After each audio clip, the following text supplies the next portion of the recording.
Hello everybody and welcome back to my channel. If you are new here, my name's Kayla. I am so glad to have you here. So for anyone that doesn't know, I'm obviously obsessed with books. And I am wanting to turn my channel more into a booktube. We're currently in a transition period. Everyone calm down. It's okay. We're ready for takeoff. We're leaving with 2023. We're coming. So if you missed last week's video, we went to a bookstore called McKay's. I did a little book vlog shopping thingy, and I did a little haul with my sister. A lot of you really liked it, which was cool. Today I thought I would kick off talking about some books by going over my 2022 reads. So I thought the only appropriate way to do this is to tier rank them. I have 5 different categories that are going on. I'm gonna like move my ass over in a second. You're gonna be able to see it on the screen. I read 30 something. My 2022 goal was to read 20 books because y'all, I have a life. And by life, I mean work. I can't just constantly be reading. So I thought, you know, let me do 20. Sounds reasonable enough. So I read 32 books, which is pretty great. And since I read that many, I was like, you know, what's even greater is that we're going to try to do 40 this year. My year in books was that I read 13,197 So I guess I should start off by explaining my different categories. So I have them listed by like essentially what stars I would give these books. My first one being My Literal Child Would Die For You. These are my 5-star reads. These are like my babies. These are my children. These are my literal would die for you. Okay, so then I have the I Love You But Not My End All Be All, which is like books that I would potentially obviously read again. They're books that I will like recommend to people, but it's not like my children. These are like my 3.5 to 4-star reads. Yeah, I'm a hand talker, so ignore me. Would read you again, but not my fave. These are books that I thought were like really interesting, maybe had a good plot, or I really enjoyed the characters, but again, it just didn't sit with me. Not in a bad way, but just like a like I don't see myself being obsessed with you. And we have Well, I'm Never Getting That Time Back. This to me is the 1 to 2-star books that I read. What was the point? What was the reason? Explain to me why I just sat here. You know what I mean? Then lo and frickin' behold, we have the Mamma Jamma. What the hell did I just read? Now these girlies, they don't even qualify to get a number. Like they're that bad. And before I like go into these books, because I know you guys are like seeing the bottom of my screen and you're like, this bitch better not put them in the It's my opinion. We all can have opinions. That's why you love the books and I don't. Or I like the books and you don't. We can all have opinions here and be friends. It's peace and love. Okay, now let's actually get started ranking the books. So the very first book that I read in 2022 was Layla by Colleen Hoover. This book was very interesting to me, but I think because I read it after Verity, it didn't like click with me as much. It follows Leeds and Layla.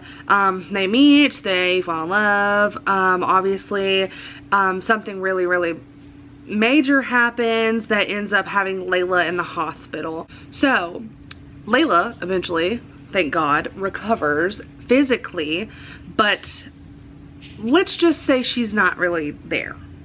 She's not the same Layla that she was, that Leeds fell in love with. Okay, so this one, I think I'm gonna put it in the I Love You But Not My End All Be All because it's not my absolute favorite thriller. Okay, y'all are gonna hate me for this one. Okay, so the next one that I read was Where the Crawdads Sing. I'm gonna be so unbiased, I feel like, and I just feel like someone is gonna start shit or like get so pissed off about it, and it's like not even that serious. The movie was freaking phenomenal, spectacular, really good as far as like movie adaptation, but it just didn't hit with me. For those of you that are wondering at home, is about Kaya Clark. She's a girl who grows up and doesn't know how to speak like proper English. She was never really taught. She wasn't put in schools because she's known as the Marsh Girl because she lives in the marsh. And you know, she's kind of not fully developed as far as like intelligence wise. Like her, you know, she just has learning that she could do, let's be honest, until this guy comes along and he decides to help her out, and she ends up learning everything. But there's also been this murder that has happened, and they're all blaming it on her because it's just like ironic that like everything just ties back up to Marsh Girl. Y'all, this one I just didn't like it. So y'all are gonna kill me, but I'm putting this in what the hell did I just read, because I did not like it at all. Like at all. The third book that I read is A Good Girl's Guide to Murder. This book owns me, heart, soul, mind, body, whatever. Literally love this book. Love it. This book is about a girl named Pippa who gets basically kind of like, think of like senior capstone project where she has to write a paper on something, and she chooses to write a paper on the murder of Andy Bell. Now Andy Bell was known to be killed by her boyfriend Sal, but she just doesn't believe that. Pippa is down to get to the bottom of it, chooses her senior project to do it, and her teacher's like, yes, you absolutely can 100% do this, but as long as you don't get involved with the family. And that's all I'm gonna tell you because it's that good. So you can clearly tell where this one's gonna go. This is My Literal Child Would Die For You. I'm so damn excited to read the second and third book. I'm just like, you know, holding off for whatever reason. Okay, so the next book that I read this because I was annotating it for my friend for her birthday. It was a very good read. It wasn't my absolute favorite that I've ever read, but it's called The Vanishing Game by Kate K. Myers. This one I'm gonna put I would read again, but not my fave. This is so stupid. Okay, this is when I got into my Zodiac Academy phase. Okay, I know if y'all follow me on my Bookstagram, which is at KKAY.keepsakes with an S at the end. If you guys follow me there, you'll see me talk about Zodiac Academy all the time. I love Zodiac Academy. I love it. I have a whole bookshelf up there. Like, I love it. I love Zodiac Academy. I'm reading the newest one right now. And it's phenomenal. It's great. However, I got told to start buddy reading this with a friend, and then that friend just kind of like had stuff happen, and then I got ahead of her in the series, and now I'm obsessed with it. So this is where I started reading Zodiac Academy. So the very first one in the series is The Awakening. I'm just gonna go ahead and tell y'all right now that this is My Literal Child Would Die For It. Like, I can't help it. It's literally that good. Follows Tori and Darcy. These girls grew up in the mortal world, or in the United States of America, if you will.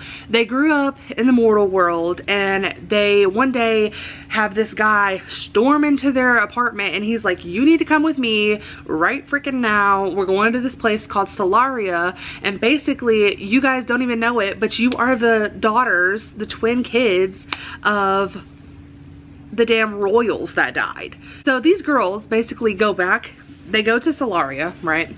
They go to Solaria and they are told, like, in order to get their inheritance, before I mention anything else, the girls lived in foster homes growing up their whole life.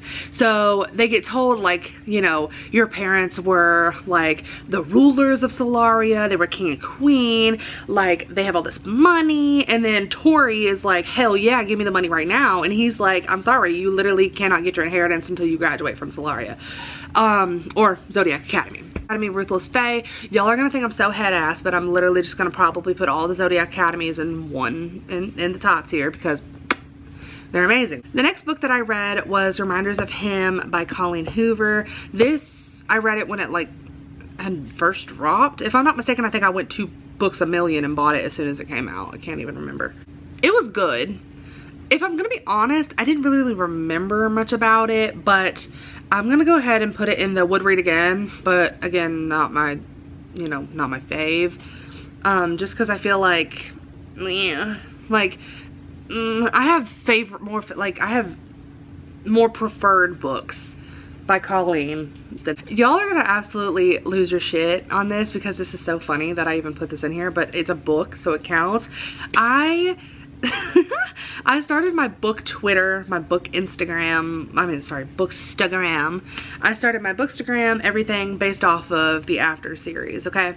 So, I love the books. Nobody can tell me shit about the books. The books are amazing. The books are literally phenomenal, but they ruined them by making the movies. Am I gonna watch every one of them? Yes, but am I also gonna talk shit about every one of them? Yes. I'm glad we can all come to an understanding that the first and second one are the best. That's it. Anyways, obviously After had dropped its graphic novel or whatever, and I was like, ooh, I want to read it, because like, you know, obviously like there's some things that happened in the first book, and I was like, ooh, I'd love to see this on a graphic novel, you know? I will say it just wasn't hitting wasn't hitting like the books did. Obviously it's not going to, but anyways, I'm gonna put this under, well, I'm never getting that time back, because I mean, even though I read it in one sitting, it literally took me like 10 minutes not even to read it. That's 10 minutes I'm never getting back. Okay, so the next book is, I love it. The next book is The Invisible Life of Addie LaRue. This book I read because one of my friends had actually recommended it to me, and she really sold me on it when she was explaining like what the plot was. Basically, you have Addie LaRue. Okay, so she lives in France in 1714, and basically she makes this, it's her wedding day, and she doesn't want to marry the guy, so she like ditches the guy, leaves the guy, goes into this forest where she knows her neighbor. Okay, so she's told many times like, don't talk to these, like this, I forget what they called it in the book, but it's like, don't talk to the evil presence, if you will. Okay, don't make deals with them, don't do anything, don't stop, just stop. She's so desperate to not be a part of this man's life and be his wife that she starts talking to these people. She's like, hello, answer me, hello, get me out of this situation, blah, blah, blah. Basically, she makes a deal with this said thing, and it curses her. Basically, she makes a bargain to be able to live forever, but it comes with the fact that she's forgotten by everyone she meets, which is very frustrating while you're reading this book, because, you know, she walks into a coffee shop, and I mean, think about it. Imagine how holding a conversation with somebody, leaving and then coming back in the room, or they come back in the room and they don't know who the hell you are. Like, that's literally what happens so many times in the book. People can't remember you. You're not gonna be able to hold a job. So like, you have no money and you can't do anything. So then she resorts to, you know, stealing, because like, how else is she gonna do it? And then, to be fair, by the time she has to turn the corner, they're not gonna remember who the hell she was. So it kind of works out in her favor. So Addie takes it upon herself to go into a bookstore. She finds this really nice book that she likes, whatever. She steals it. The guy's like, hello, you have to pay for that. It's freaking the hell out. She tries to come back the very next day and say like, hey, like, I bought this book or whatever. I'd like to exchange it. And he's like, are you absolutely kidding me right now? And she's like, what are you talking about? And he's like, you stole this shit yesterday. And he's like, she's like, I'm sorry, what? No, I wasn't here yesterday. And he's like, no, I remember you.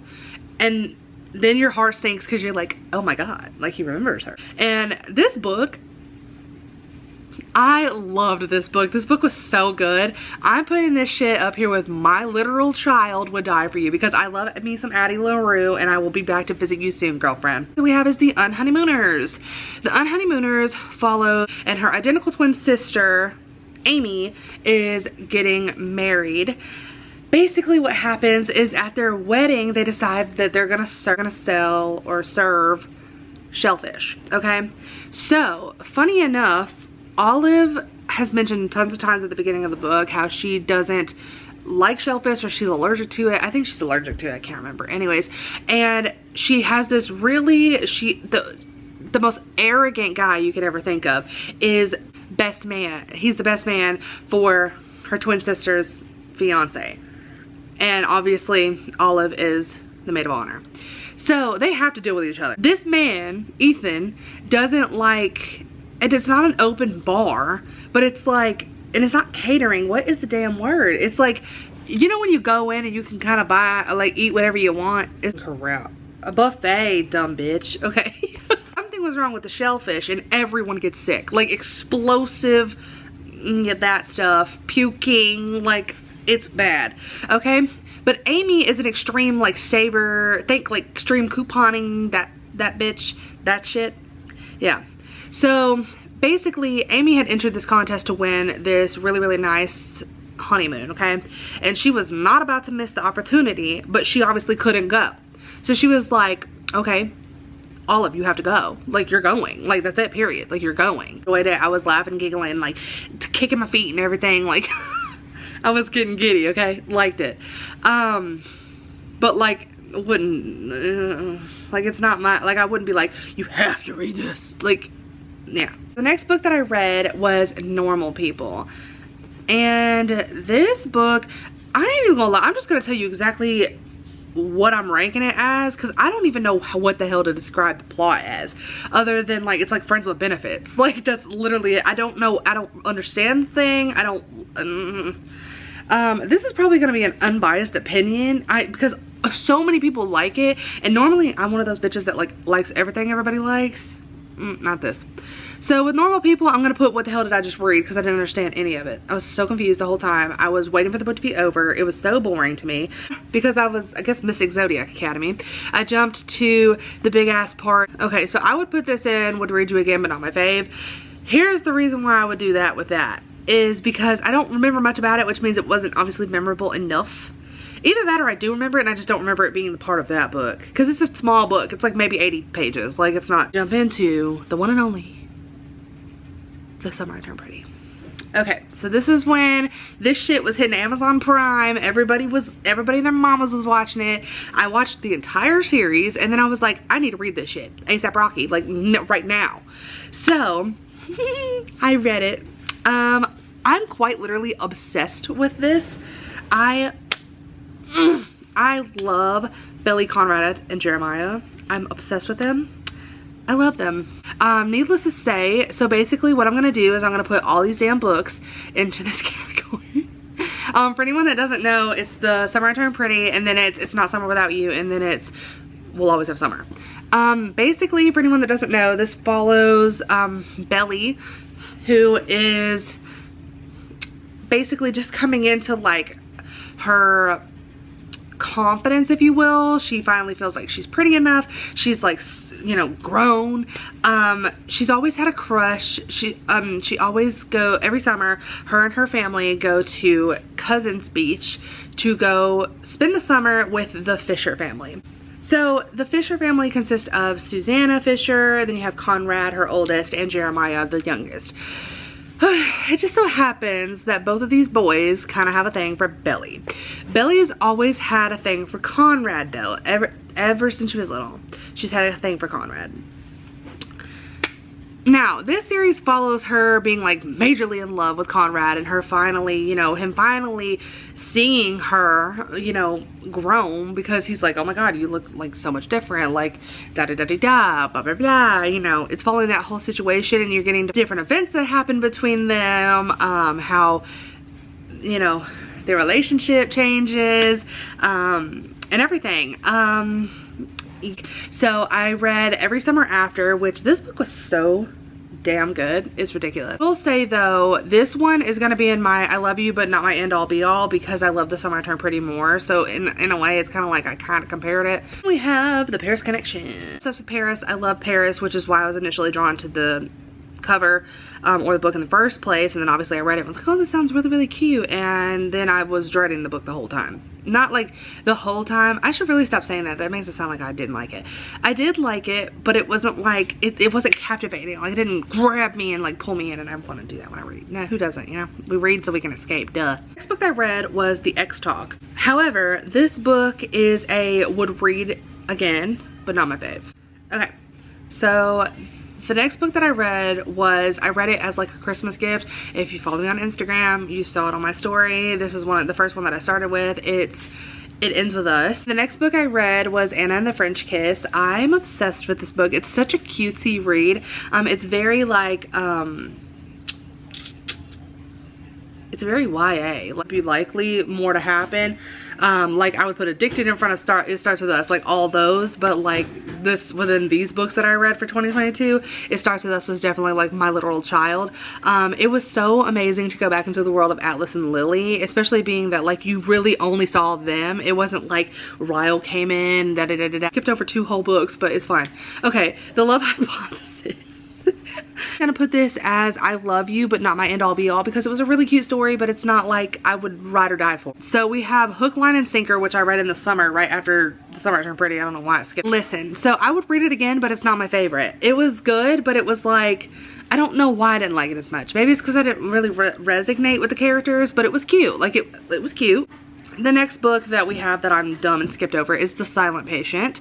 This book is so damn good, it's ridiculous. So this one is My Literal Child Would Die For You, and I would like to give them, you know, an honorable mention because my mother is the one that bought this book for me, and I am so thankful, even though it was on my Amazon wish list, she still bought it. So thanks, Mom. So I read 14 Ways to Die, which this one, what the hell was this? I didn't like it at all. Like, go ahead, what the hell did I read? Like, no. So that leaves us with our last read of the year. It is The Woman in Cabin 10. Now this book, I rated it would read you again, but not my fave. Only because I wasn't picking up on it. Like, it wasn't like flowing the way I guess I needed it to in order for me to be hooked and interested in it. But I really think because the ending, the way it happened, I think that I would be interested in it given another chance, like another time when I reread it again, once I like forget about everything that happened in it. So this is my beautiful, lovely tier ranking of the books I read in 2022. Alright, you guys, so that's going to be the end of today's video. I hope that you guys picked up on a few books that maybe you and I have interest in, and maybe we could talk about it. And if you ever want to go talk about books, I'm obsessed, and let's do it. Follow me at kay.keepsakes on Instagram, and I will chat with you over there. I have some very exciting book videos planned that are coming up. If you have any recommendations, please leave them in the comments down below, and I will see you guys for my next video.